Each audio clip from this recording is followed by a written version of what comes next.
As a heads up, this story contains narrated depictions and discussions of violence, intense gore, death, body horror, and implications of body dysmorphia. Viewer discretion is advised.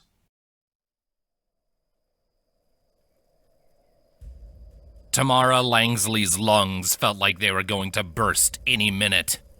The panicking half-elf could hear the horde close on her heels, their animated jabbering filling the empty black space between the tree trunks in an all-consuming smog. Goblins, and a lot of them. It was supposed to be an easy job, a way to ease her into the life of an adventurer. She had been promised it would be easy, just a simple diplomacy job. Even if it did turn to violence, all she would have to do was sit in the back line and throw healing spells around while the others did the hard part.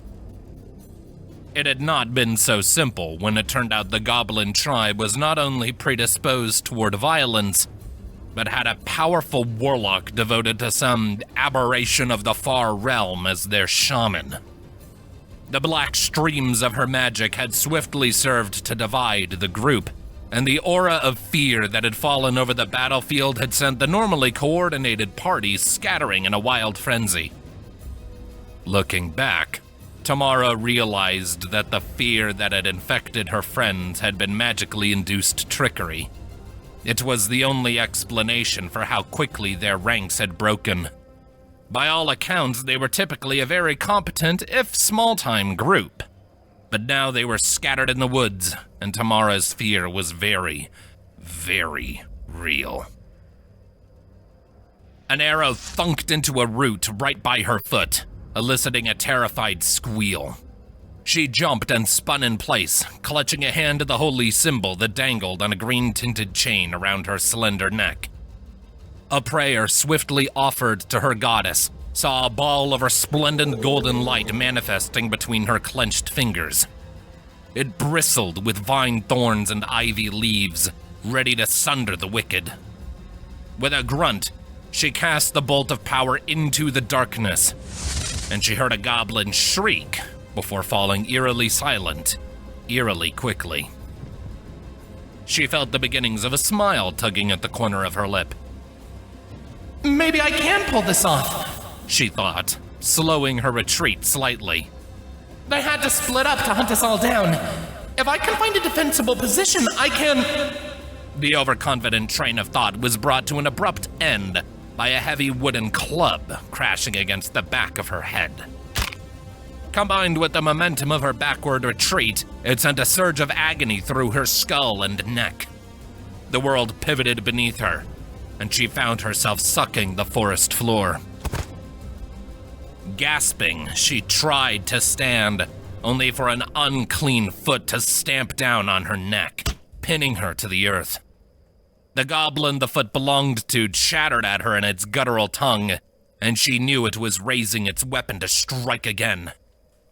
In an act of desperation, Tamara raised a hand and called upon her goddess once more, manifesting a green barrier over her head that intercepted the blow just in time to save her life. The goblin grunted and kicked her in the head, stunning her and ending any further attempts at defensive spellcasting. Her vision, blurred and swimming, picked out the indistinct shapes of more goblins emerging from the darkness of the trees, weapons raised and sharp teeth glinting. A tremor of panic traveled up her spine, her stomach twisting into knots. Her dark robes threaded with sinew and rat bones. Swirling blackness danced between the fingers of her much too large hand, and Tamara knew she would not survive that spell if it hit. She tried in vain to muster her strength, but another kick drove it out of her.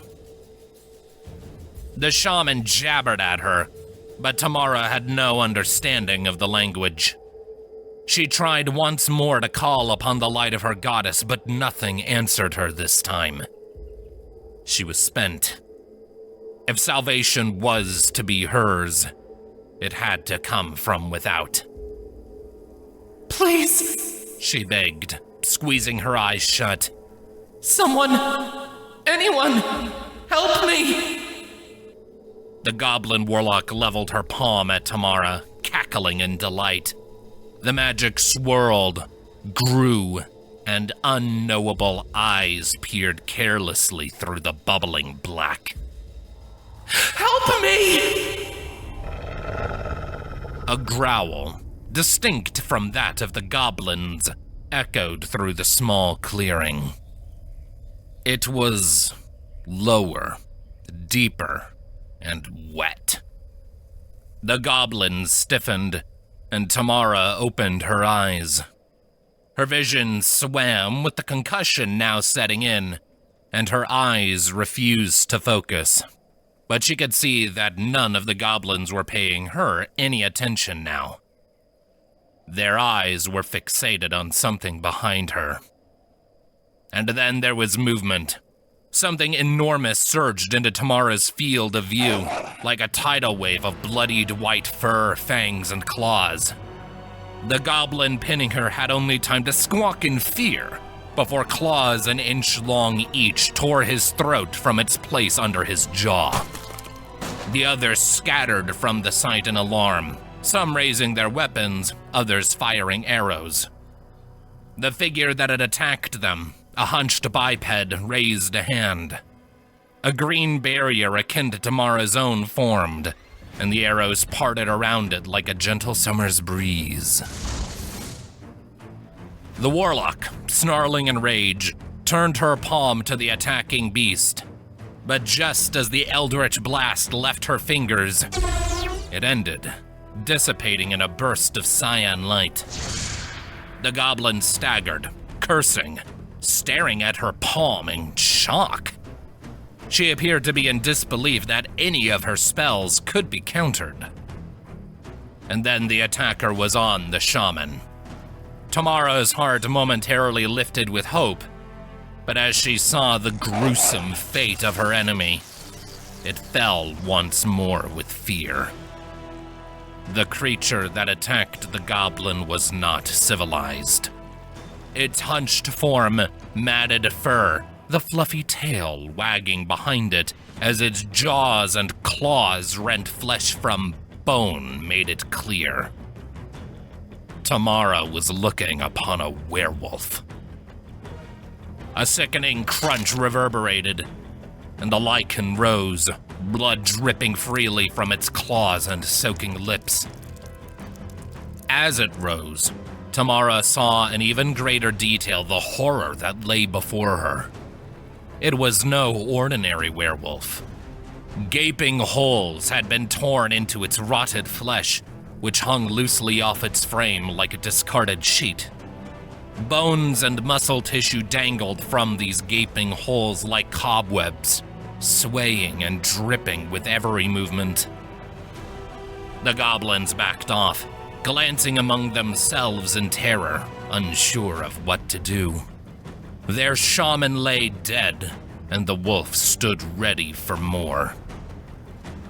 The undead wolf took one threatening step forward, and to Tamara's disgust, plunged a hand into its own eviscerated belly. A spray of red and black ichor splattered against the grass and roots as it tore out a glob of its own internal organs. The goblins withdrew another step. Then, with another wet snarl, the werewolf threw its innards at the nearest goblin. Intestines and what Tamara thought was a liver slapped it across the face. The goblins, at last, saw sense. With a rising chorus of panicking squeals, they turned and fled into the darkness, many of them dropping their weapons. The werewolf howled its hunger after them, but to Tamara's surprise, it did not give chase. Instead, its eyes fell upon its discarded organs. It slumped, uttering a sound like an annoyed grunt, as if it were a tired maid given yet more menial chores to complete. It bent down to start scooping intestines and other assorted bits of rot back into its open body cavity. Tamara tried to stand, hoping to take the beast's moment of distraction as an opportunity to run away. But the concussion in her skull made itself known to her once more. Crumpling weakly, she let off an involuntary whimper. Her heart twisted as the werewolf looked back at her, its presumably empty eye sockets hidden behind a mask of green moss. Its ears flicked, sending a stray fly buzzing away. Oh gods, it's going to eat me! Tamara thought, trying once more to find the strength to rise and flee. But she just couldn't, and she was starting to taste copper. Now that she thought about it, that goblin's club had been adorned with a sizable spike on one side. The edges of her vision bled away into darkness, and color faded into shades of gray. The werewolf advanced toward her slowly, tauntingly, as if to toy with its helpless prey. The last thing Tamara saw before darkness claimed her was the beast's fangs showing as its lips peeled away and its long claws reaching out for her. As she fell away from the world into the darkness of unconsciousness, she was certain that her time in the realm of the living was at an end.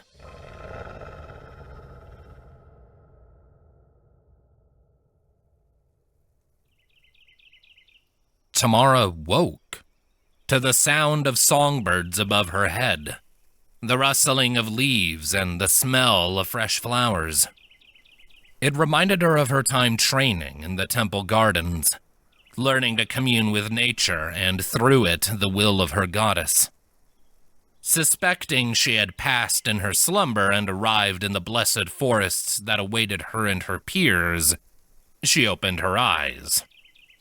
The pain that pierced her retinas as she beheld the direct light of the sun told her she was more than likely still alive on the mortal plane. Either that, or the high clerics and paladins had spun her a yarn to make a devil of the hells proud. Groaning in pain, her voice dry and raspy, she clutched her palms to her face to shield her eyes, and waited for the pain to subside. When it did, she lowered her hands and took in her surroundings with an appropriate measure of caution. She was in a room, though to call it as such implied a degree of planning it surely did not possess. It was an enclosed space surrounded by wooden walls made of tree trunks, covered in thick coats of moss and flowering ivy. Motes of dust and spores drifted through the shafts of sunlight, which shone down through a spotty gap in the roof. She lay sprawled on a mattress made of leaves and flower petals, covered again in a blanket of moss. A few mushrooms sprouted at the edges, and she wondered idly if she had somehow been dragged into the Feywild. Slowly sitting up, she realized with a start that her clerical robes were no longer on her person. Part of her rationalized that whoever had saved her had simply wanted to clean them. She had gotten covered in blood and gunk during the fight after all, but another, more prudish part of her still found it embarrassing. Chasing aside such thoughts, she sat up and looked around some more, swinging her legs off the bed. To her surprise, she felt hale and hearty, with no lingering sores or aches to tell her she had been brutally beaten by goblins and mauled by a werewolf. A basket woven from long blades of grass and more leaves was situated by her bedside, filled to the brim with fresh fruits. There was no written note to introduce her savior, though. At least her holy symbol was near, resting safely beside her pillow. She took it in her hands and closed her eyes, focusing. She felt the warmth between her fingers and in the air, and she relaxed. She was being watched over. She was safe for now. Taking that as a good sign, Tamara procured an apple from the basket and started to explore her new surroundings. An opening in the roots of the far wall took her through a short, dimly lit corridor and into a sprawling room filled with hollowed tree stumps, each of which was overflowing with flowers and plants that made up every color of the rainbow. She recognized many of them as medicinal herbs commonly employed by the less magically inclined priests of her temple. She knew them well enough to realize just how much these plants were cared for. The herbalists back home would blush for shame to lay eyes on such magnificent work. Who grew all of you? Tamara idly wondered, gently touching one of the flowers with the tips of her fingers. The petals quivered under her touch, and a butterfly she hadn't noticed flitted away, its bright blue wings glinting in the sunlight. She watched it intently, a smile blossoming on her face as a handful more rose from across the garden to join their friend. The flight path of the small insects drew her eyes to the rest of the chamber. More archways of sculpted roots led in numerous directions. Part of her wanted to call out and see what answered, but the tranquility of this place, whatever it was, stilled her voice. She dared not disturb the peace. She wanted to explore anyway, and maybe find her clothes. And so, humming quietly to herself, Tamara nibbled on her apple and picked a doorway at random. The hallway beyond was lit by glowing mushrooms growing out of the walls, and split into a T-section after a short distance. Tamara looked back and forth for a moment, debating which way to go. The thoughts of random selection stilled to primal silence, however, when a sound reached her ears. Thudding. Wet, heavy, and punctuated with low, gurgling growls. Tamara's heart skipped a beat. That was the same sound the werewolf had made. Did it follow me here? She thought. She turned to the left, and her pulse quickened as she saw the foul monster's shadow creeping steadily along the wall from around the bend. It was coming her way. Cursing her rotten luck, Tamara turned and sprinted out of the corridor and back into the garden. Frantic, she looked around for a safe place to hide. Her eyes eventually settled on one of the hollowed stumps. It was devoid of any life or dirt, presumably yet to be planted by the gardener. It was large enough to hide her if she crouched. Some small part of her recognized it was far from the best hiding place in the room, but she didn't have the luxury of time to find anywhere better. Vaulting into the stump, she knelt as low as she could and held her breath. The wet thumping of the beast continued, sending tingles creeping up and down her spine. She heard it emit a low growl, like a sigh. Then it stopped. A moment of silence passed before a new sound reached her ears. A low, gentle humming, akin to the distant echo of wind chimes and a breeze blowing through a crevice. Tamara furrowed her brow. It was the same sound made by her magic. Now driven by curiosity as much as fear, Tamara chanced a peek out of her hiding hole. The werewolf's back was to her. To her surprise, it held a hand up over one of the makeshift planters. A steady stream of green and golden magical light flowed from its palm and into the flowers. Tamara's eyes widened in shock as the flowers, lavender, grew larger. This doesn't make any sense. I know that spell. I can cast it, but that's a werewolf and an undead. How can it do this? Tamara thought, her thumb brushing against the metal of her holy symbol in idle contemplation. There was more, too. The werewolf was vocalizing. In fact, it sounded like it was humming? Baffled out of her wits, Tamara lost all track of the half-eaten apple still clutched in a white-knuckle grip in her right hand. She released it absently, and it thumped loudly against the rim of the hollow stump. It bounced and rolled across the grassy floor, every sound it made deafening like a rumble of thunder. Tamara flinched, watching it, before uneasily lifting her eyes to the werewolf. It was looking right at her. It opened its mouth, showing Tamara its rotting gums and yellow teeth. A surge of panic overcame Tamara's confusion and curiosity. Shrieking, she lifted her hand, chanted a quick prayer, and sent forth a bolt of brilliant light from her holy symbol. The spell shot across the garden, the flowers and petals caught in its path, swaying only slightly from the displaced air. To Tamara's shock, the werewolf whipped up a hand, and the spell shattered against its outstretched claws in like manner to the goblin's eldritch blast. Gasping, she vaulted out of the stump and tried to run. She made it less than 20 feet before she felt an oppressive aura of magic ensnaring her. She tried to fight it, but she wasn't strong enough. The restraining force sank into her muscles and bones, and all at once she found she could no longer move. She squirmed desperately against the holding spell, gasping in alarm, but made no headway. Please! A voice called to her from behind, a gurgling rasp, vaguely feminine. Stop squirming. You will harm yourself.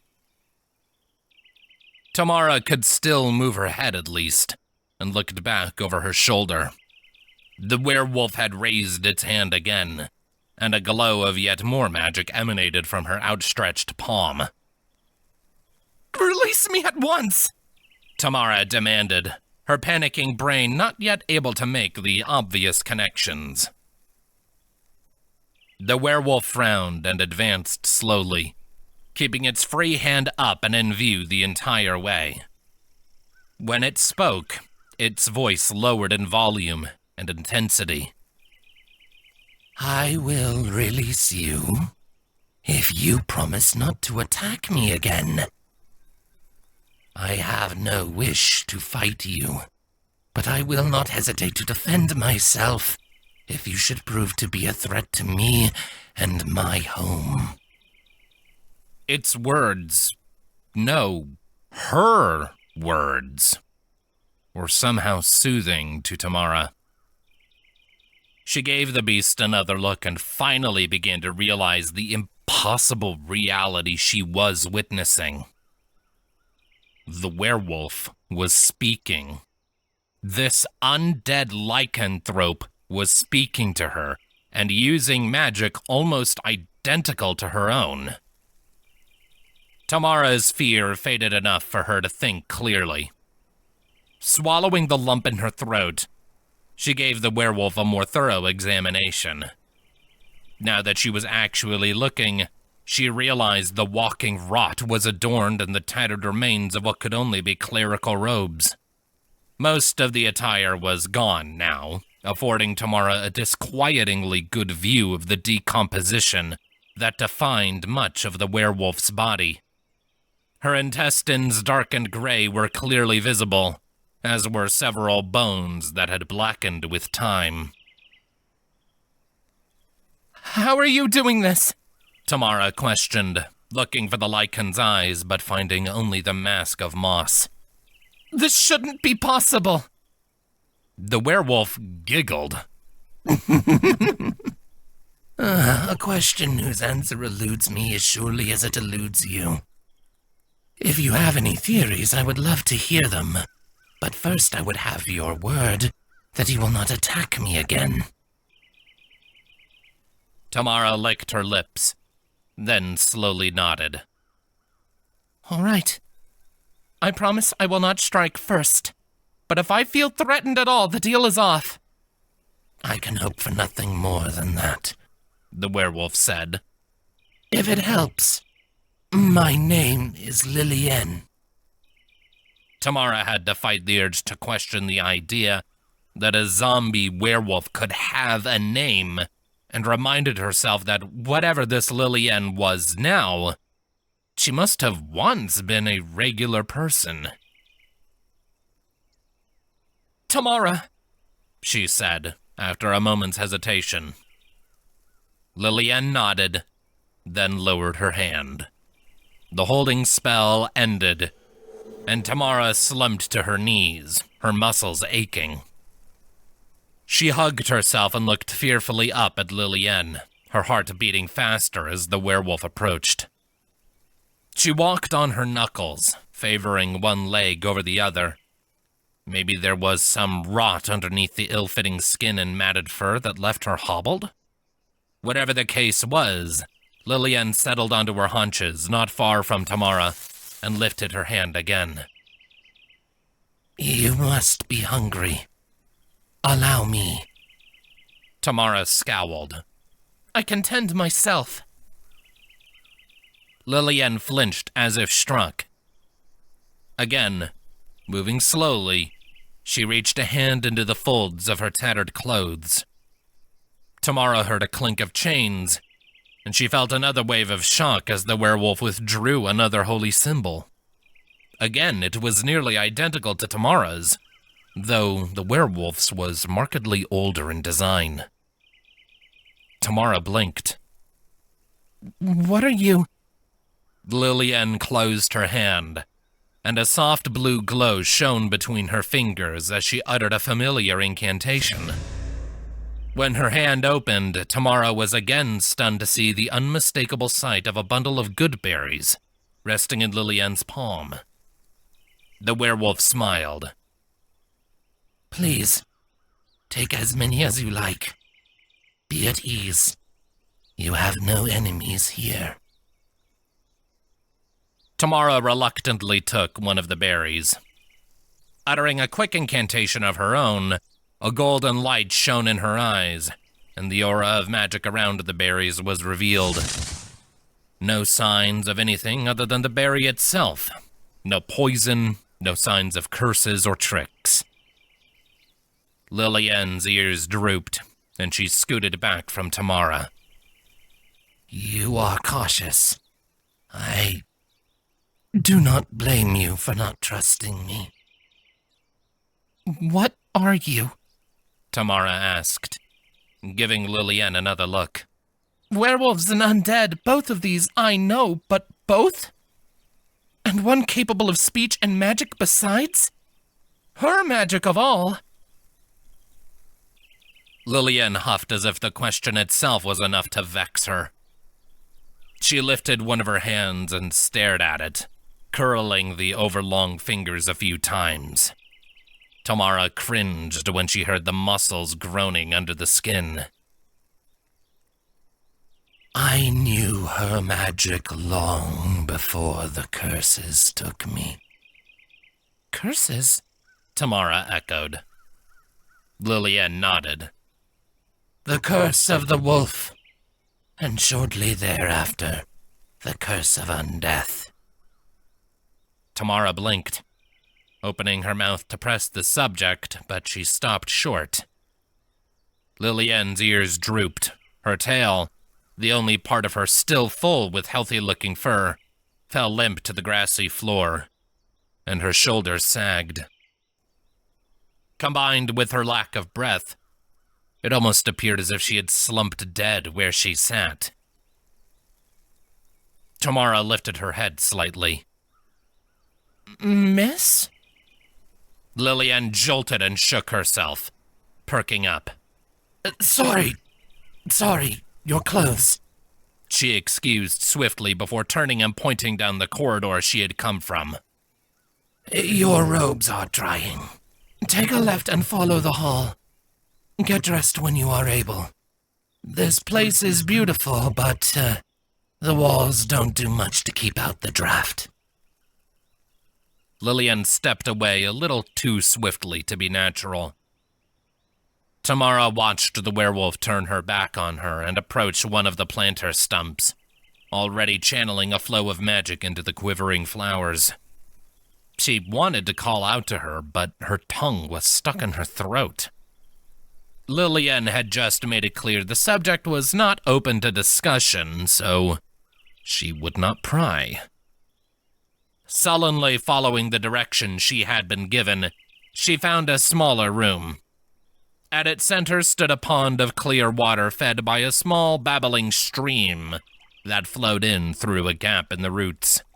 A suspended vine stretched horizontally across the space, and sure enough, Tamara's robes hung from them, still damp.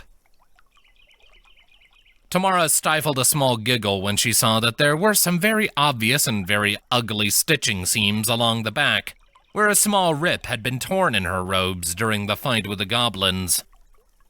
Lillian's not much of a weaver, then, she thought. Unsurprising. Those claws did not seem good for precision. Claws.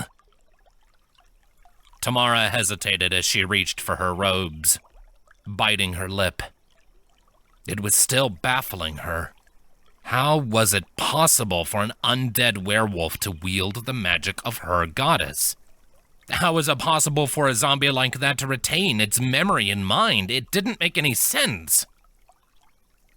Still, Lillian had saved her. That thought proved a comfort, albeit only a small one, as Tamara used a few quick spells to finish drying her robes and got dressed.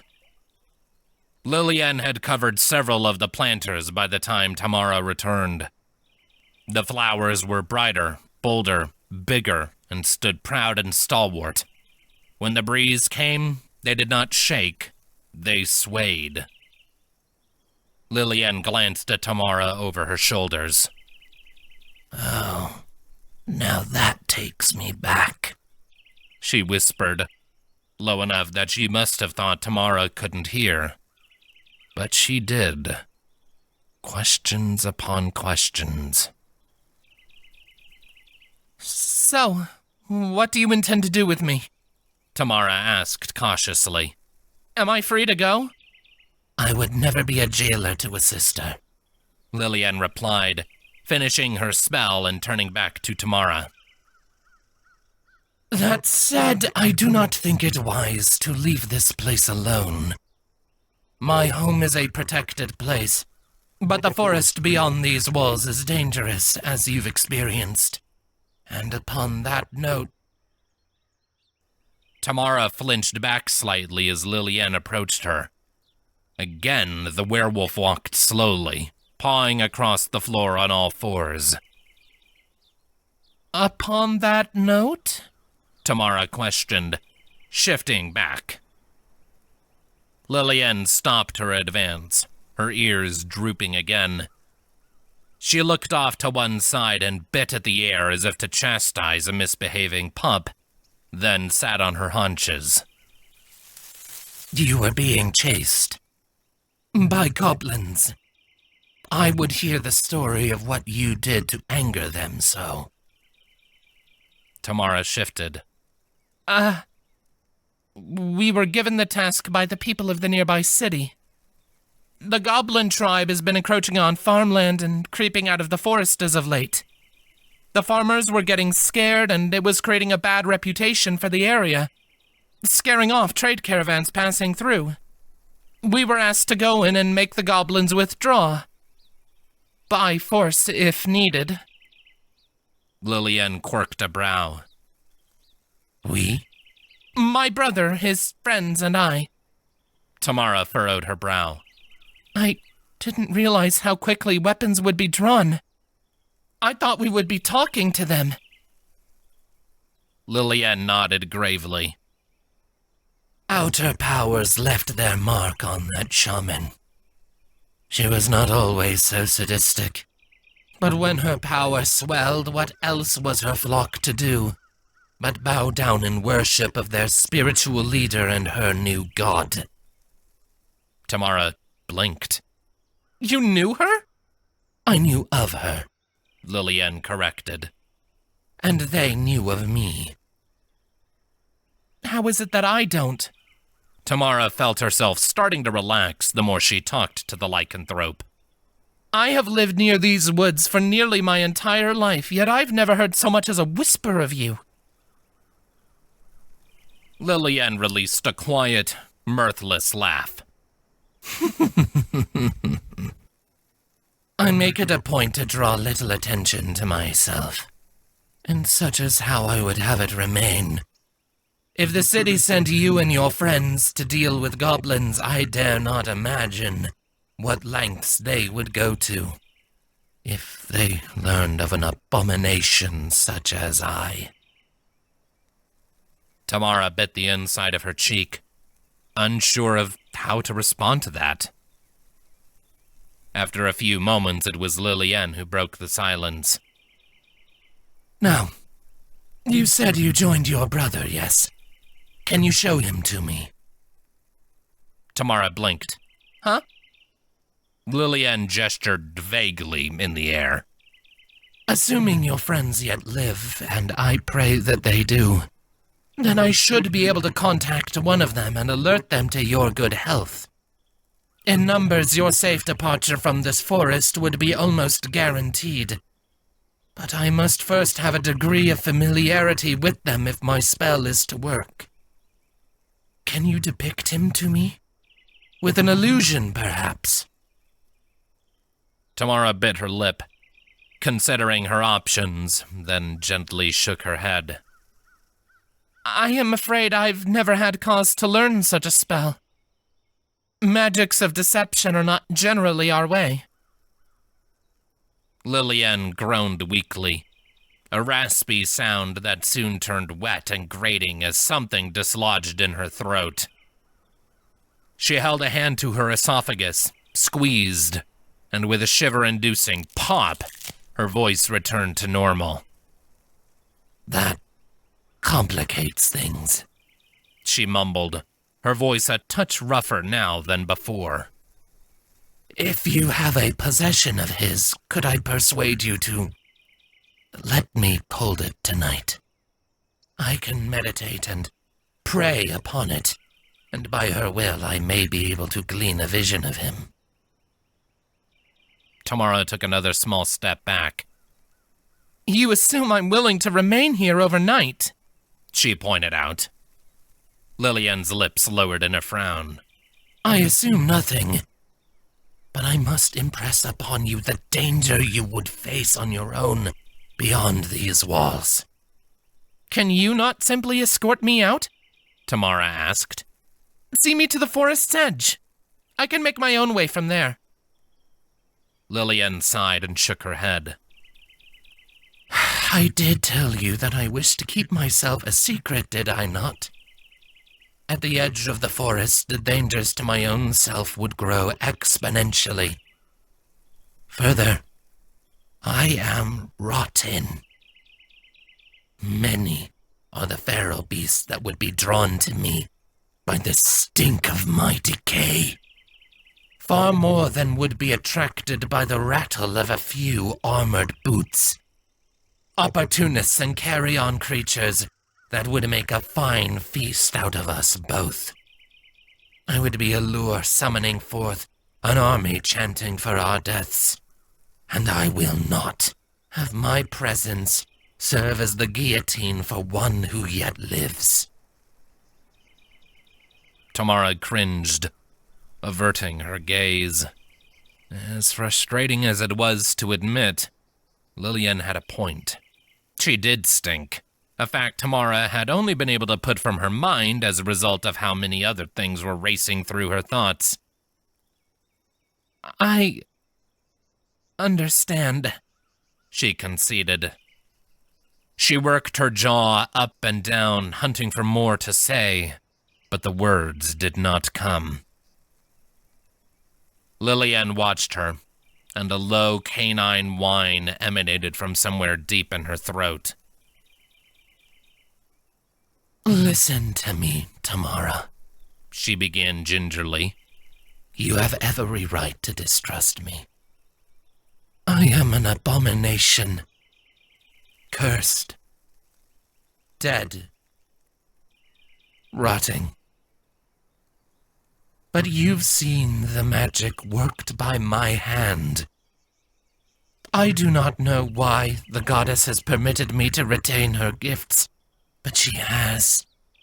And if I may point out the obvious question, if I had any intention of harming you, wouldn't I have done so in the time you were unconscious?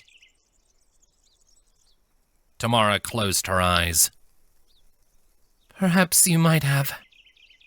Forgive me, I do not even know if my friends are alive, and my brother, he is dear to me.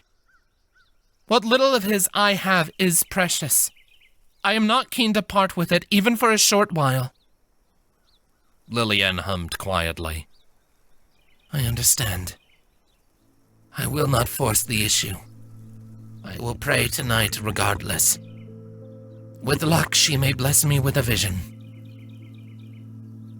I would like that, Tamara agreed. If I am to remain here, then I will pray as well.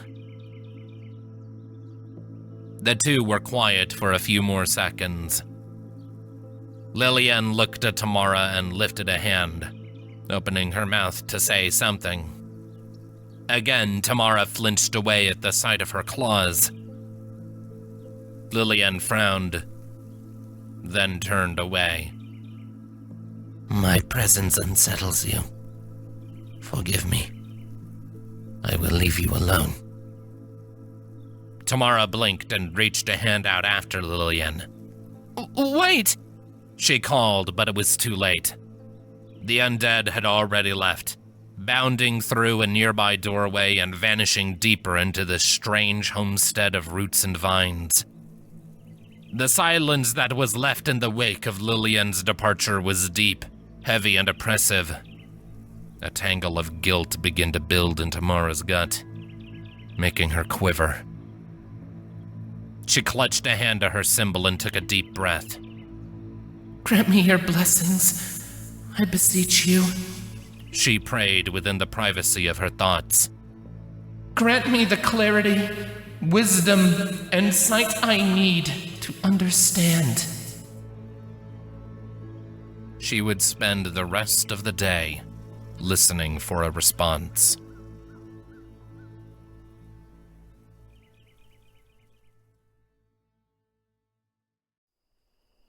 Eventually, the sun set, and the sole illumination within the House of Roots came from the occasional bioluminescent mushroom or exploring firefly. Such lights, gentle and fleeting as they were, proved sufficient for Tamara to get around when combined with her half-elven eyes. The distant calls of birds and wildlife faded with the light, and soon only the howling of a bitter wind through old wood filled her ears, alongside the shrill white noise of crickets. She had returned to her room, such as it was, not long after she had finished exploring the place. A small collection of glowing yellow flowers hung suspended from the ceiling by a coiling network of vines, like a mix between a chandelier and a bouquet. Its glow, soft and swaying, reminded Tamara of the candlelight often found in the halls of her temple back home. She lay on her back on the bed, holding her holy symbol up and quietly contemplating its floral designs. The same symbol held by Lillian. She knew that her goddess's mercy was far-reaching, but it had never occurred to her that they reached this far. To bless a twice-cursed one like that with favor, power, and ostensibly purpose. Was she an exception, somehow? Sadly, the goddess had proven to be frustratingly silent today, and Tamara knew she would find no answers on this matter from her. There was only one who could, and their paths had not crossed since Lillian bounded away. Tamara wasn't even sure where Lillian's room was. Did she even have a room? Did she need one? Tamara sighed, recalling the way Lillian had slumped at her repeated retreats, her curt tone. Her guilt redoubled, and finally she peeled herself away from her mattress. Dusting herself off, She rose and set off once more into the halls of her safe haven. Following the path Lillian had taken earlier, Tamara cast a light spell on her symbol to better illuminate her surroundings. Her eyes settled upon shallow gouges in the grass and moss left by Lillian's claws, and dark spots of something once wet that might have been her congealing blood. As clear a path as any. Swallowing her anxiety, Tamara followed it. She hadn't found this part of the structure earlier. It was a winding network of increasingly claustrophobic tunnels, the green of the moss gradually mingling with red fungal growths where the sunlight could not reach. Occasionally, an insect or related creature would scurry away from her, those small critters that thrived near rot and decay. Flies and centipedes, beetles and gnats. They paid her little mind, but their presence was still enough to make Tamara's skin crawl. Eventually, she came to a stop when she rounded a corner.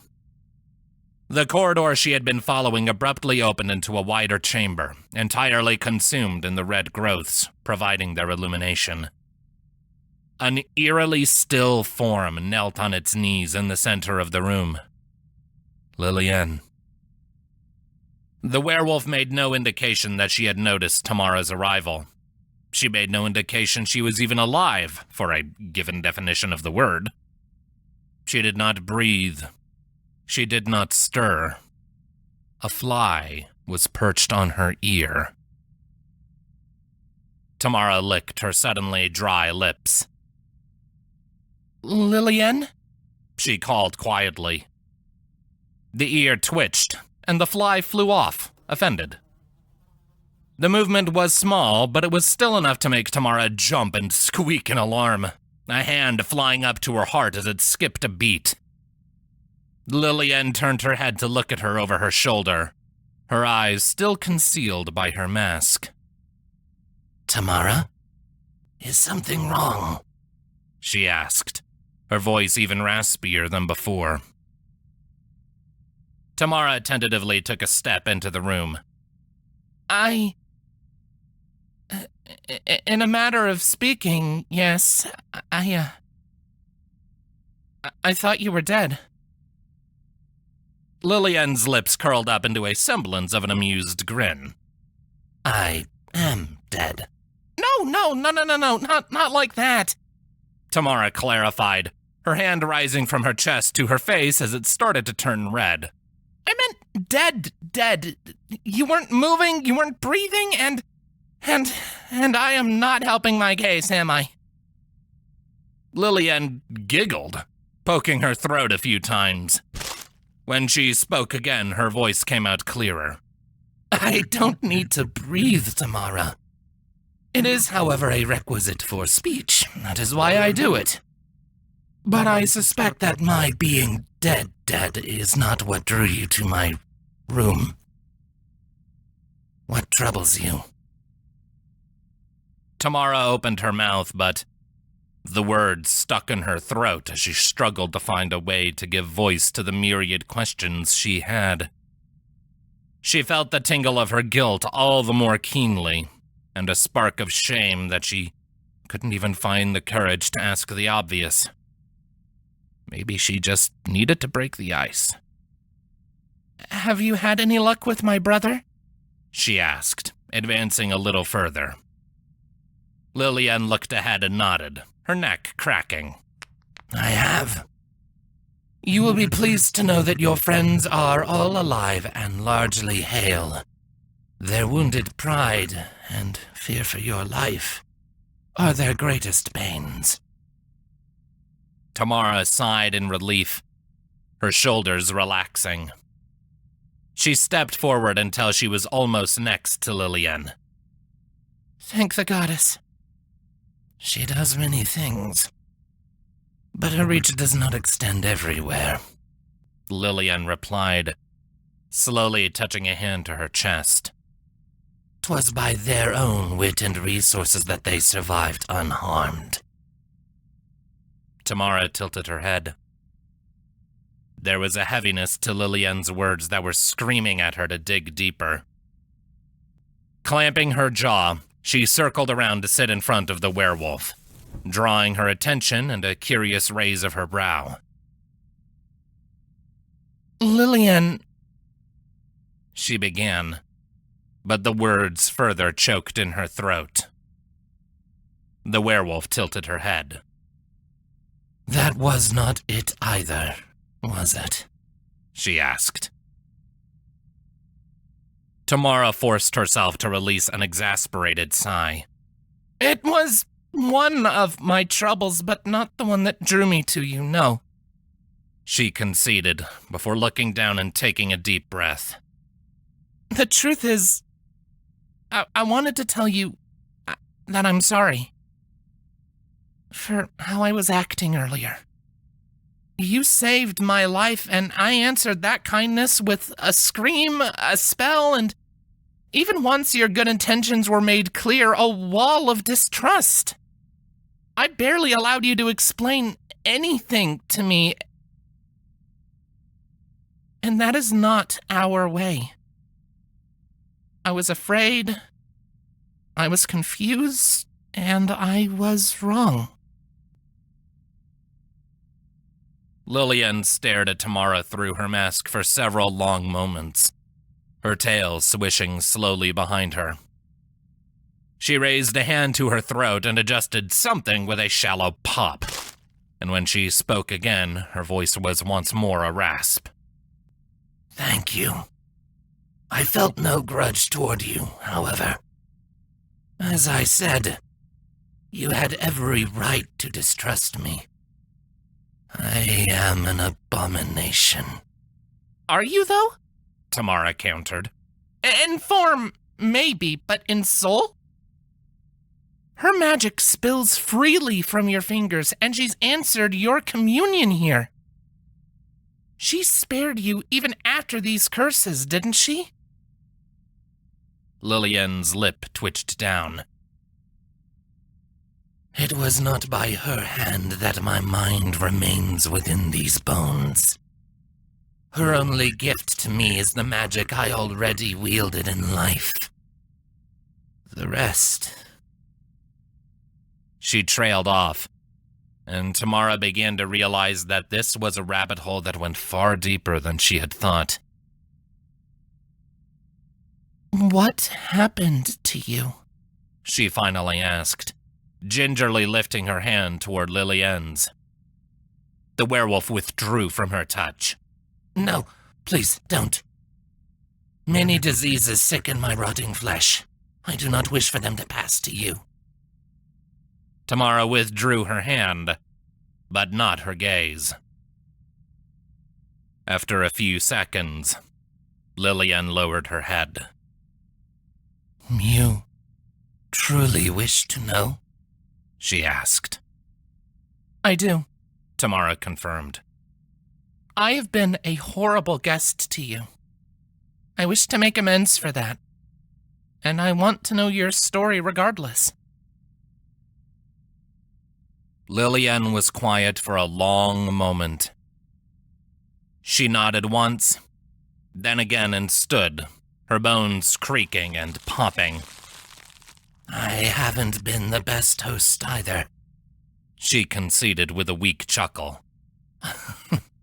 I left you to wander my house without guidance. 'Twould seem we both have amendments to make. Tamara stood as well. What do you propose? Lillian smiled weakly. Assuming I can avoid spilling myself on anything, I propose a meal. A proper dinner, before we turn in. Tamara shifted in surprise. Can you even eat? Oh, for fun, yes. I still have a tongue, and I've always had a fondness for a thick stew, Lillian replied. Tamara nodded. Perhaps I can help. If you, spill on anything, I know a spell or two that should ensure everything is safe to eat. I can't ask that of you. You're my guest. Lillian almost looked scandalized. Tamara smiled a little wider. I'm offering. We can take that time to talk about other things. Like your garden. Lillian stared at Tamara for a few long seconds, and it was clear she was trying to hold herself back. Finally, she adjusted her throat again and smiled, wide and bright. So joyful was that look that even her mangled gums weren't too off-putting. I would love that, she said, an audible tremor in her voice. I would love that more than you know.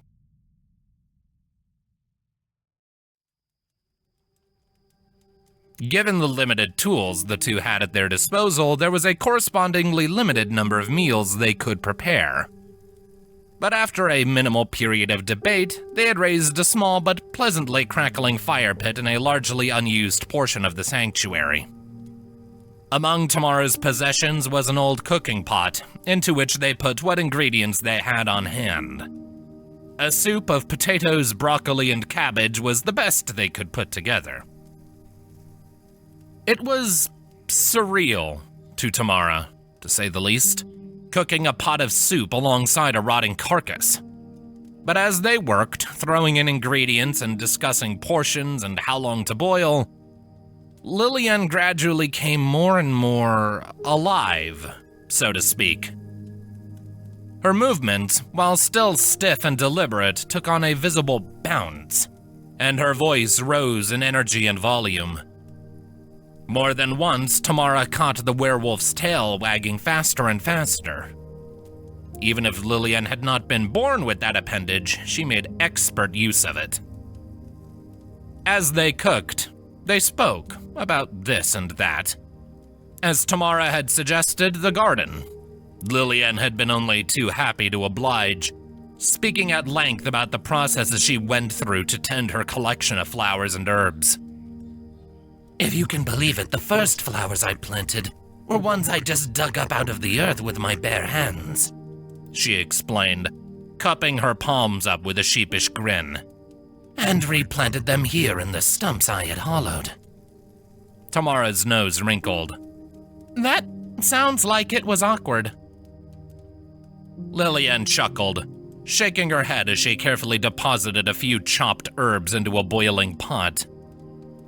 Considering my body is predisposed to walking around on all fours, awkward is perhaps not doing it justice.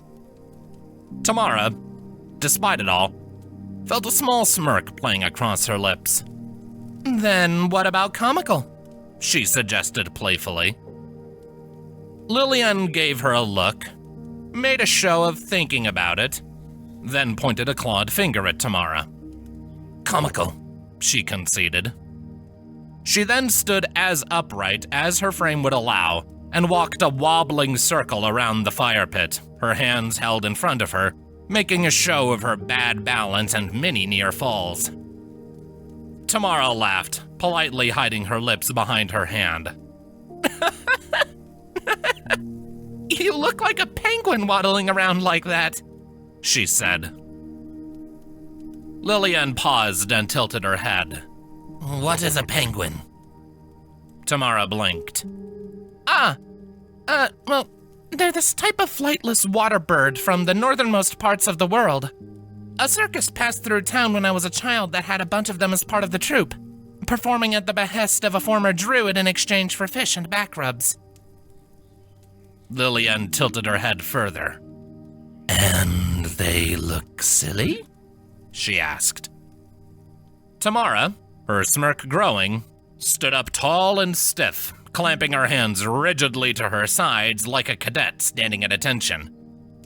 Very, she said, before taking her own walk around the fire, wagging her arms like the wings of the animal in question.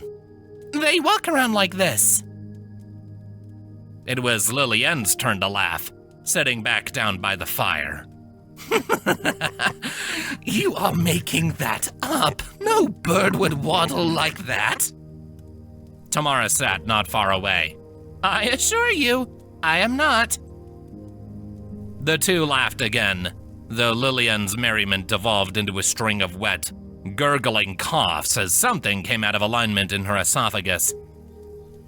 She turned to make sure no part of her spilled into the soup, then snapped it back into line. Tamara's laughter dwindled, and she tilted her head. Thank you for the laughter, Lillian said, her voice lowering significantly. I had forgotten what it was to just sit with someone, talk, laugh, make jokes. It's been a long time. Tamara nodded, watching silently as Lillian gave the pot a few quick sniffs. Satisfied that the soup was ready, she took a ladle and portioned out the warm broth and chunky soup into wooden bowls from Tamara's pack. Tamara watched the soup flow, her smile disappearing. She cast a quick spell of cleansing, just to make sure no diseases had spread from her host to their meal, but she did so almost numbly, without thinking. Lillian nodded approvingly, thankfully unoffended. A long time, Tamara echoed softly. How long exactly? Do you know? Lillian hesitated. She gingerly reached to her side and procured her symbol, older by far than Tamara's. She turned it this way and that in her fingers, her features hardening with distance. I have no number for it, she murmured. But I believe that I have spent more time as this festering corpse than I ever did as a living woman. A lump formed in Tamara's throat. The two ate in silence for a short time, though a fair bit of Lillian's soup fell out of the open cavities along her digestive tract on the way. She did not seem to mind. You wished to know what happened to me, she finally said, her voice lowering to almost a whisper. Tamara nodded quietly, though now she wasn't so sure it was her place to ask. So long as it is a story you are comfortable sharing with me.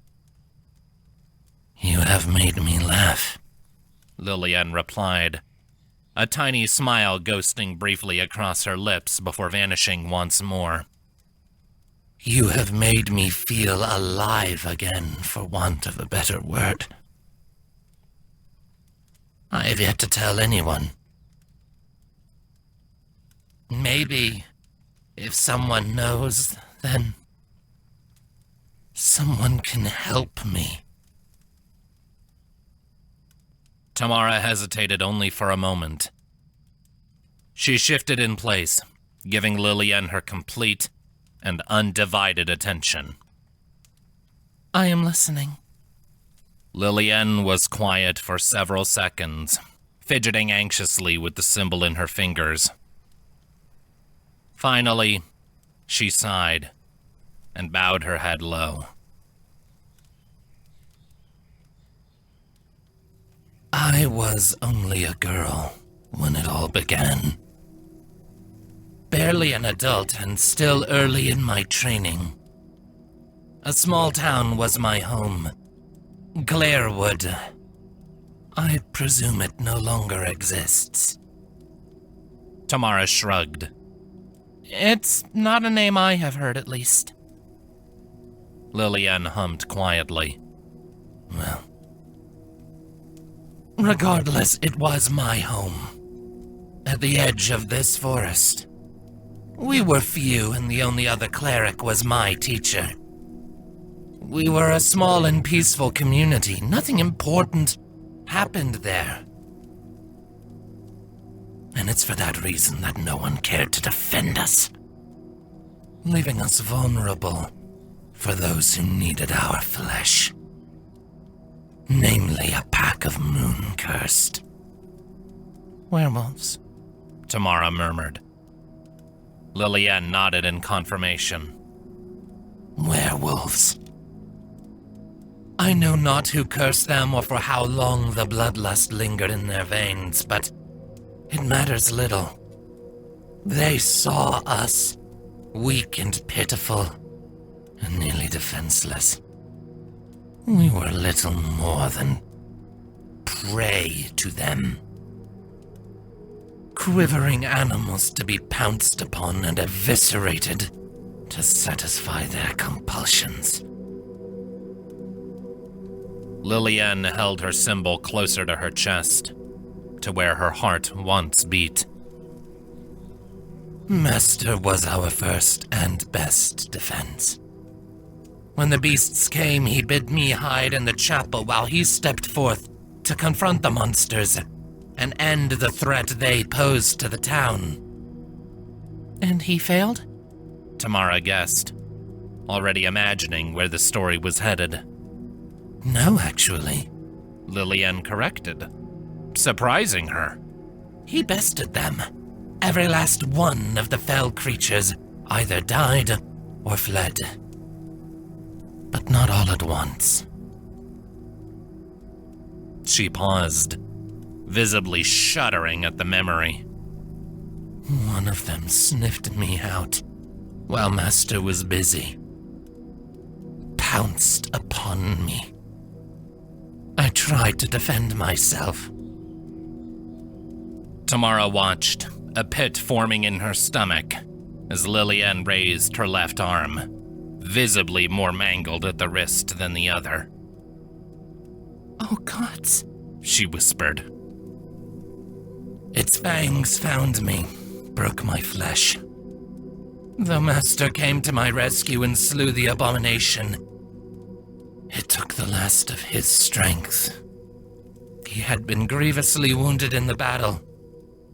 He no longer had the strength to save himself. And I, a youthful initiate who could barely cast a light cantrip, could do nothing to save him. Tamara lifted a hand to Lillian's shoulder, her gut twisting and her heart clenching. I'm so sorry, she began, but Lillian flinched from her touch. No, don't, she repeated, shaking her head. Tamara wanted to argue, but did as she was bade, lowering her hand. What happened next? She asked, her voice thick in her throat. Lillian looked at her holy symbol again. The townspeople. They feared me, as I feared myself. It was only a matter of time before the next full moon came, and I would lose myself. There was not enough time to summon aid. No temples or healers were close enough. And so I studied. I taught myself. I devoured every tome and scripture in the chapel I could find in the hopes of finding a cure. But none were forthcoming. When at last the moon was again nearly full, I left. Gods, Tamara whispered, staring into the fire, her food forgotten. I can't imagine how horrible that must have been for you. It was the most agonizing decision I ever made. Lillian agreed with a solemn nod of her head. But I had no choice. It was either isolate myself as deep in the woods as I could and pray that I would not bring harm to anyone, or attempt to restrain myself with ropes and chains and locks. The latter was too risky. And so I walked away. I found a quiet place by a river and I sat. And I prayed.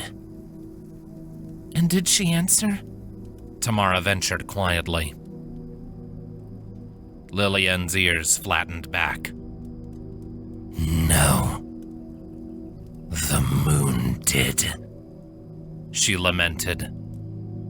She lifted her arms, staring at her rotten hands with growing disgust, a visible tremble creeping into her digits. I cannot begin to describe the pain to you, the agony. My every bone twisting, breaking of their own volition. My skin, oh, how it burned as my fur grew out, white as ashen snow. My skull stretched, my teeth grew, and everything was so much suffering. And then it was anger. She turned to Tamara, her posture slumping even more. An anger that swallowed me whole. Something, everything, was hurting me in ways I cannot even describe. What was I to do but fight back against it? But without knowing what it was, I had to attack everything. Tamara's eyes flew wide at the implication. Wait. Do you mean to tell me that you were aware when you transformed? I thought... My mind did abandon me in time, Lillian confirmed. I can only imagine how disturbing it would have been to witness from the outside. I never had the privilege of turning twice, but near as I can tell, the first time you turn, your mind is trying to fight back. You're still you for a few horrible minutes, when your entire being is nothing but pain with no relief. Your body forced to change into something horrific and wrong, and all you can do is scream with new lungs, a new voice, howling at the moon, not to declare the hunt has begun, but begging desperately for someone, anyone, to help. Dear gods, please, help. Another tremble. Another shiver. Lillian hugged her arms close to her belly, shivering like a newborn in a blizzard, and Tamara's heart broke for her even more. She wanted to reach out to her, but the werewolf's earlier request stayed her hand. That night, I died. Lillian continued weakly, her voice so quiet and wavering that a stiff breeze might snap it. As my thoughts turned red with bloodlust and wrath, my only burning memory was of home. The place that I left to protect. And so, I returned. Oh gods, did you hurt anyone? Tamara asked, dearly hoping the answer would be no. She couldn't even conceive of the guilt Lillian would feel as she had. Thankfully, Lillian dispelled that possibility. No. By some stroke of luck, a knight came to town while I was away. I know not his name nor what brought him there, but he was able to cut me down before my claws could bring harm to anyone. He pierced my heart and cut my throat. And that was it. The end. I died. What was it like? Tamara asked. Lillian shrugged. If you are looking for answers on the subject, I fear I have none to offer you. Evidently, I haven't exactly played the game of death by its normal rules, now have I? She asked, holding up her rotting arm and wiggling her fingers, drawing attention to the popping of her bones and squelching of her sinews. I suppose not. Tamara relented quietly. What you went through... Oh, it's horrific. I wouldn't wish that on even my worst enemies. Lillian let her arm drop and nodded. I used to believe in smiting evil, regardless of its origin. Part of me wanted to cast myself into the river when I learned that I would become one of the very evils I despised so much. Fear, ultimately, was what stayed my hand. And now you're here. Alive, or at least aware, in the mortal plane. Tamara nudged. And earlier you said it was not our goddess who saved you. Who then?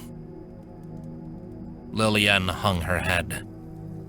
Tamara, look at me. Do I look saved to you? She asked weakly. Tamara bit her tongue, another stab of guilt piercing her. I'm sorry. I chose my words poorly. In any event, Lillian went on, letting the matter go. I do not have any memory of my time dead. I don't know how long I spent in the grave, or if I even had one. I don't know what the villagers did with my corpse or for how long I was rotting. But at some point, someone found me. A necromancer. He raised you, Tamara whispered. He animated my carcass, Lillian corrected. I scoured his notes later, and he planned on using my reanimated corpse as a bodyguard. But when he breathed movement into my decaying flesh, neither he nor I knew that my soul yet clung to it. In those first moments, the bloodlust stayed with me, and I lashed out like the beast I had become. He died in seconds, his windpipe a trophy in my bloodied palm. and you did not die with him. Tamara realized. I did not die with him, Lillian affirmed. For a full day and night I was bound to his corpse, but after that I was free to roam. I barely remember those times. I think I was in shock. The concept of being dead and so thoroughly transformed. To look into a mirror and see not my face, but this decomposed beast. It broke something in me. I went mad. Tamara's hand twitched again, wanting more and more to reach out and comfort the poor woman. But you're not mad now, are you? She asked. Lillian shrugged. Mad folk rarely are the ones to make that decision. You tell me, Tamara. Am I mad? Tamara shook her head. No. I don't think so. Just lonely.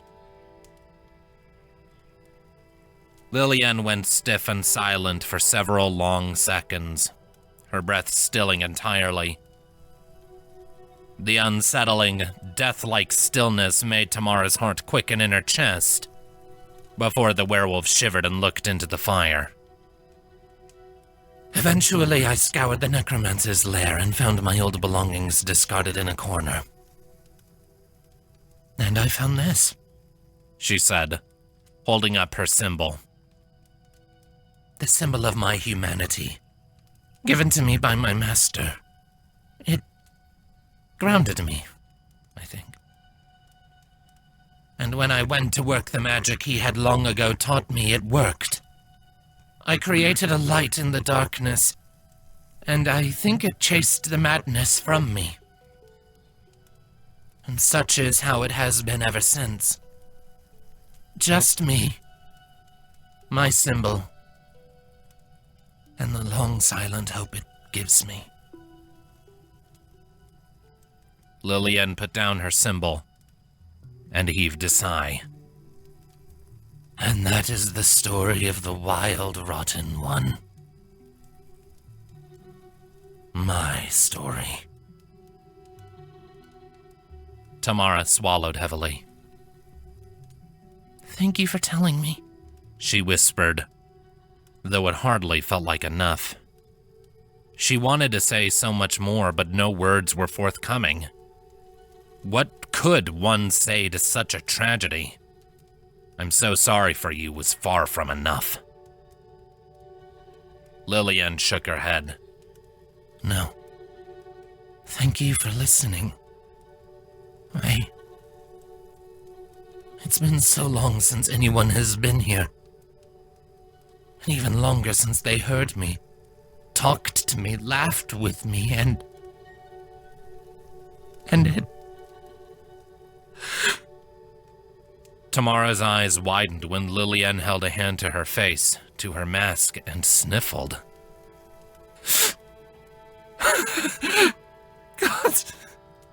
Gods. I forgot. I didn't know I could still cry. She croaked out. That, at long last, was the final straw. Tamara, forgetting everything else and caring for none of it, rose to her knees and shuffled closer to Lillian, and unreservedly put a hand on her back. Lillian stiffened, tried to flinch away, but Tamara held firm. No, Lillian murmured, shaking her head weakly. Don't. You'll catch a disease. You are a young woman who's endured more unfair tragedy than anyone should. Tamara interrupted her gently, her grip softening. And you've wanted for companionship more than long enough. I cleansed the soup. If need be, I can cleanse myself. Please. Will you let me? Lillian said nothing. Shaking, trembling like a leaf in autumn, she relaxed and turned to Tamara. Gradually, Tamara lifted her fingers and gently, oh so gently, lifted the moss mask from Lillian's eyes. They were beautiful despite the rot, loose in their sockets but bright and blue and glistening with tears. Slowly, Tamara drew the quivering werewolf into a hug, stifling any instincts flaring to life in her mind. The body was cold, stiff, and wet against her robes, and the stink was awful. But when she felt Lillian return the hug, and heard her sobbing gently into her shoulder, she decided it was worth it. She was bringing comfort, however small and fleeting, to one dearly in need of it. If a bad illness was the price she had to pay to deliver that kindness, then so be it.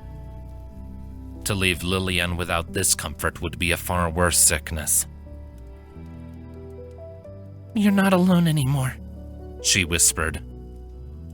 I do not know if I can heal you, but you have a friend now. And if I can find a way to help you, I will. Thank you. Lillian wept, holding Tamara so tight it was almost uncomfortable. Almost. Thank you. Thank you.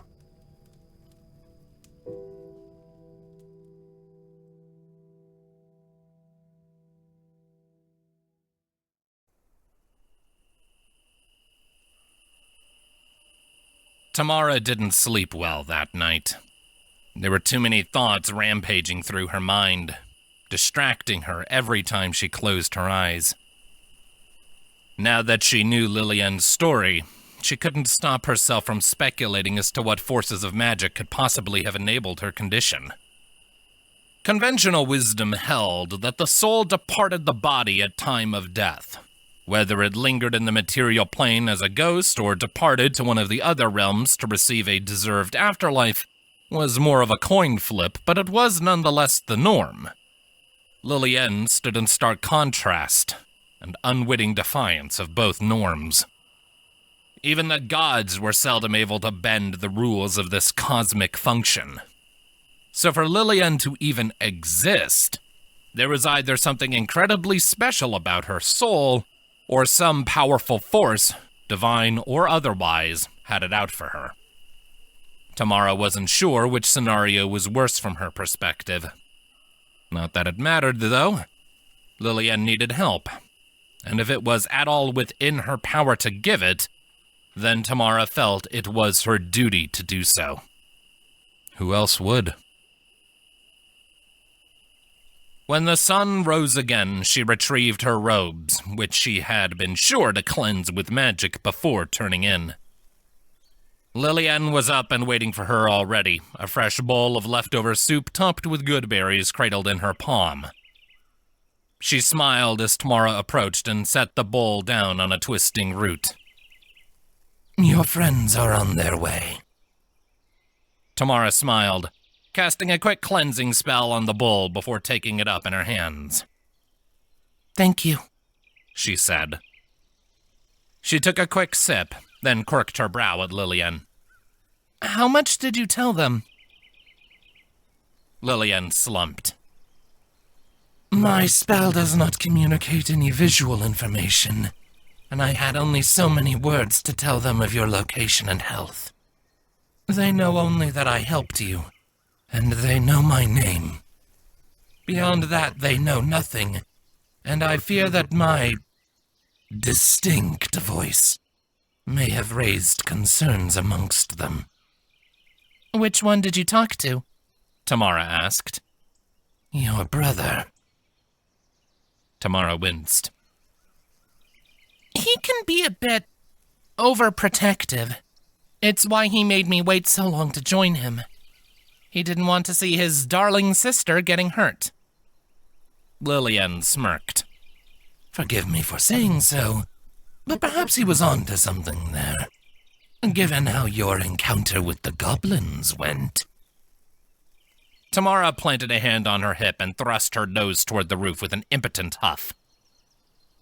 Lillian giggled, adjusted her throat, then lost her smile. Her tail, which had been wagging slowly, fell still on the grassy floor. I suppose, then, that you will be leaving soon. Tamara bit her lip, her good cheer gone at the reminder. I suppose I will, yes.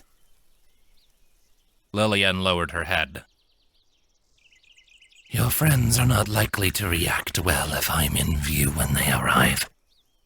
I will make for my room downstairs and leave you to it, she murmured before turning to walk away.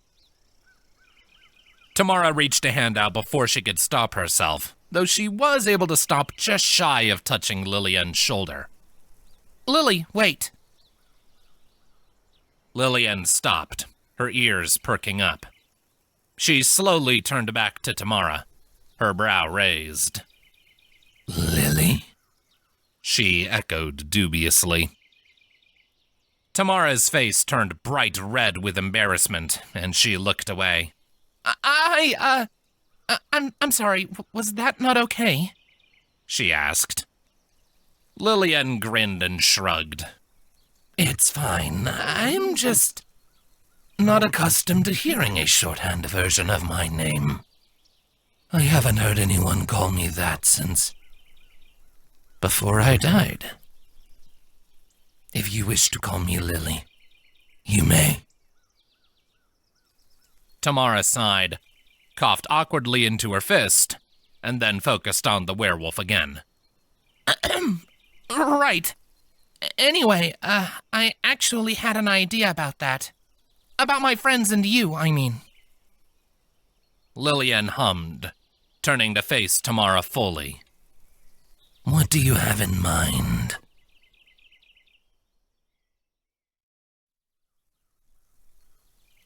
A short time later, Tamara, with all her gear stowed in her pack, sat on an unused tree stump near the main entrance of the sanctuary. She kept going over what she would say, how she would say it, and how long to spend on other matters before getting to her point. She could hear the songbirds outside, oblivious to her inner turmoil. The warm sunlight did wonders to soothe her, though, and she relished it while she still had the chance. Soon enough, however, a voice reached her ears, and it wasn't Lillian's. "Tamara! Sister! Where are you?" Her face lit up with a bright smile. It was Tarnan, her brother. She stood quickly, casting a quick cantrip that settled into the muscles of her larynx like a soothing balm. When she called out to answer him, her voice boomed far louder than she could ever achieve normally. "In here, brother. Look for the arch with all the blue mushrooms. That's the front door." A few moments later, she heard the heavy footfalls of her brother, and she could tell it was him by the way it jangled and clanked. Sure enough, Tarnan rounded the bend, and his eyes locked onto her.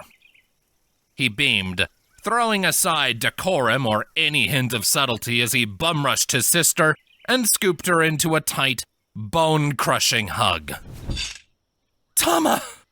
Oh, thank the gods you're safe," he said, burying his face into her hair. "I was so worried about you." "He was, too," another voice added. While Tamara busied her hands with returning her brother's embrace, she looked past him to the rest of the group. Agrelin and Wesley followed close behind, and Elf and a Kenku, respectively. It had been Agrelin who had spoken, his lips quirked up in a knowing smirk. The poor fool had been beside himself with worry until your mysterious benefactor reached out to us. "What if she got eaten by wolves, or bears, or owlbears?" Wesley provided helpfully, mimicking the frantically babbled words of Tarnan. Tarnan spun on the Kenku and jabbed a finger at him. "You do not have to do that," he chided, his face turning red. Wesley clacked his beak and pointed it up, laughing like a kookaburra. Tamara laughed with him and pressed herself into Tarnan's side.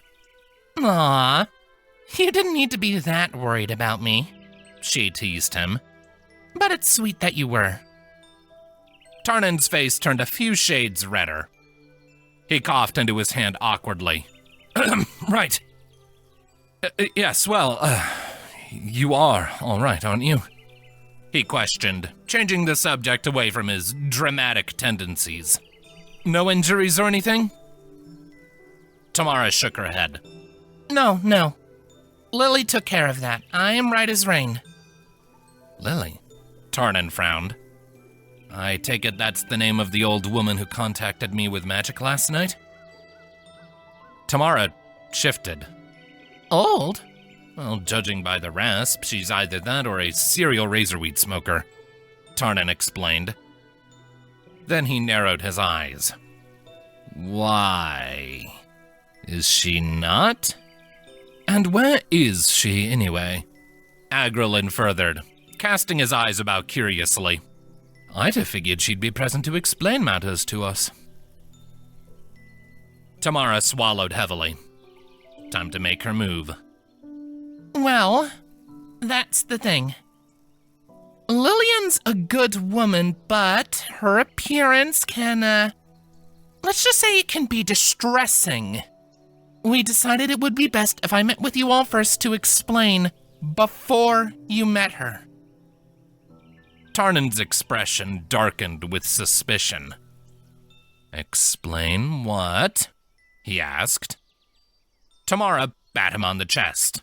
"Hey, none of that overprotectiveness, you hear me? Promise me you'll keep your hands away from your weapons and let her talk." "The fact you have to ask me not to draw my weapon makes me think there's a good reason I should," Tarnan replied carefully before taking a step back. "But, all right, I promise." "As do I," Agrelin agreed, pinching the waistline of his wizard robes. "Not that I have many weapons to begin with." "Waffles!" Wesley added, in the voice of a barmaid he'd apparently met a long time ago, an expression that was known to be in agreement in the group. Tamara nodded gratefully and took a step back. Then she turned to one of the ways out of the room and called out, "We're ready, Lily. Come meet everyone." Moving slowly, as they had discussed, Lillian slowly emerged from the corridor. Tarnan and the others swiftly tensed on seeing her emerge, but Tamara's warm smile and unbothered demeanor seemed to be enough to hold them in place, at least for now. Tamara stepped aside to make room for the werewolf, who settled down on the tree stump as if it were a chair. Tama? Tarnan asked in a tight voice. What is this? "This is Lillian," Tamara introduced. "and she saved my life." Lillian bowed her head slightly. A pleasure to meet you. Tamara spoke glowingly of you yesterday as we prepared supper. Tamara turned her attention to her friends. They were all staring at Lillian with wide eyes, hanging jaws, and in Agrelyn's case, a pinched nose. Fascinating, he mumbled, his voice rising in pitch a few octaves. Tarnan slowly relaxed, though not to the point of dropping his guard. He kept his eyes trained firmly on Lillian, but spoke to Tamara. Sister, I think you should explain. Tamara smiled wider. "That was the plan, but it's not my story to tell. Lily?" Lillian nodded and explained everything she had told to Tamara the night before. Her origins, her bad fortune to contract the curse of lycanthropy, her death reanimation, and the long decades since spent in isolation and loneliness. Tamara's brother and friends listened intently the whole time, gradually reshuffling themselves to find somewhere to sit and listen once they realized this story was going to take a while to get through. Every so often, they would stop her to ask questions, and she was only ever happy to oblige. When at last she was done, the group's defensive stance had almost completely vanished. Tarnan rubbed the back of his head. Gods, I had no idea something like this was even possible, he muttered. For whatever it's worth, coming from a stranger, I'm sorry that this happened to you. You are among the first people to trade words with me in many years, Tarnan. Lillian replied with a bow of her head. Your patience and sympathy are more than I have any right to ask of you. Thank you. Agrelyn cleared his throat. I, for one, would very much like to learn how this is possible. We know the order of events, but not the machinations that enabled them. Do not take this the wrong way, please, but you are quite the anomaly. A wild, rotten anomaly. As would I, Tarnan agreed with a nod of his head. But I haven't the faintest clue of how to even begin uncovering that. Tamara grinned. "I can think of at least one person who might." All eyes fell on her. Time to drop her secret plan. "I say we go to the temple back in the city, and we talk to the High Cleric." Lillian's eyes widened. Tamara? Tamara turned to her. "You've endured this for long enough, Lily. If there's even a tiny chance that we can find a way to reverse what's been done to you, turn you back to normal, I want to take it. You saved my life. I owe you." It may not be possible to reverse this, Agrelyn pointed out. Even the High Cleric's power stops short of true resurrection, which I fear would be the absolute minimum requirement to remediate a condition like this. "We have to try," Tamara shot back. "Please, everyone, it's not like it's far out of our way anyway. and we have an inroad to talk to him in the first place. The others were silent for a few seconds before Tamara turned back to Lillian and gave her a meaningful, hopeful look. Let me repay you for your kindness, Lily, or at least let me try. Please. Lillian gawked at her like a deer caught in the lantern light of a speeding carriage at night. You would speak to a high healer to help me? She asked in a strangled, rasping whisper. It's the least I can do. No one should endure what you have, Tamara replied resolutely. And even if it turns out there is no way to cure you, at least you won't be alone anymore. We're friends now. Lillian sat there for a few seconds, taking it all in. Then she laughed, a quivering, broken sound, and removed her mask. Her eyes were glistening. How could I possibly refuse? Yes, my friend. Share my plight with your healer. Just maybe be careful how many people you tell. Tamara smiled. Only who needs to know. Don't worry. Lillian nodded. Then, tentatively, she lifted her arms. I think I would welcome another embrace, if you are comfortable. Tamara didn't even hesitate, though she could not miss how Agrelin gagged. The hug was wet, but for Lily's sake, again, she could tolerate it. Don't forget to clean those robes, all right? Tarnan asked with a hint of grossed-out amusement. Shush, Tamara said to him, holding Lillian even tighter.